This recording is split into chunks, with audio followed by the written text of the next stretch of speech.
Hello दोस्तों, आप सब लोगों का स्वागत है मेरे YouTube channel the teaching bros में। हम बात कर रहे थे लोकोमोशन एंड मूवमेंट के बारे में। देखिए सवाल क्या कह रहा है, which of the following joints would allow no movement. भाई कई बार आ गया ये तो याद हो जाना चाहिए। कौन सा मूवमेंट बिल्कुल अलाउ नहीं करता, कौन सा joint? Answer is fibrous joint. तो आंसर क्या हो जाएगा? सी।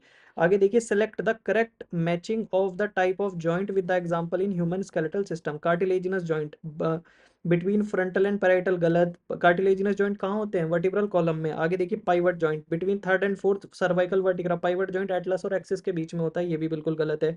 हमारे से करेक्ट पूछा है, क्या पूछा है भाई? करेक्ट पूछा है। आगे देखिए, hinge joint between humerus and pectoral girdle. अरे भाई यहाँ क्या होगा? हिंज जॉइंट थोड़ी होगा। हिंज जॉइंट कहाँ बताया था? यहाँ पे बताया था ना, ह्यूमरस ह्यूमरस और अल्ना के बीच में। तो ये भी बिल्कुल गलत हो जाएगा। आगे ग्लाइडिंग जॉइंट बिटवीन कार्पल्स, ये बिल्कुल ठीक है। तो आंसर क्या हो जाएगा आपका? डी। आगे देखिए, आगे कह रहा है, ये देख लीजिए। आगे आपसे कह रहा है कि which of the following are autoimmune disorder. Autoimmune disorder कौन से? Myasthenia gravis, rheumatoid arthritis, ये भी ऑटोम्यून डिसऑर्डर है। गाउट, गाउट यूरिक एसिड के डिपोजिशन, यूरिक एसिड जो है ना जॉइंट्स में जमा होना शुरू हो जाता है, जिसकी वजह से पेन होता है। ये नहीं है muscular dystrophy. It's a genetic disorder, not a autoimmune disorder. इसमें स्केलेटल मसल जो है, जो स्केलेटल मस्कुलर डिस्ट्रॉफी में जो है, ये जो मस्कुलर डिस्ट्रॉफी है इसमें स्केलेटल मसल्स जो होती हैं आपकी, उसमें क्या हो जाता है? उनका डीजनरेशन होना शुरू हो जाता है। तो ये भी नहीं होगा। It's a genetic disorder.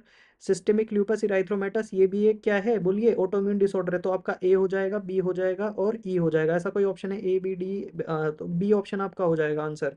आगे देखिए, next, which of the given below are two statement, one is labelled as assertion and the other is labelled as assertion, और रीजन दे रखा है। देखिए भाई, osteoporosis is characterised by decrease bone mass, बिल्कुल सही बात है, and increase chances of fractures. भाई बोन मास जब घटेगा तो फ्रैक्चर के चांसेस क्या हो जाएंगे? बढ़ जाएंगे।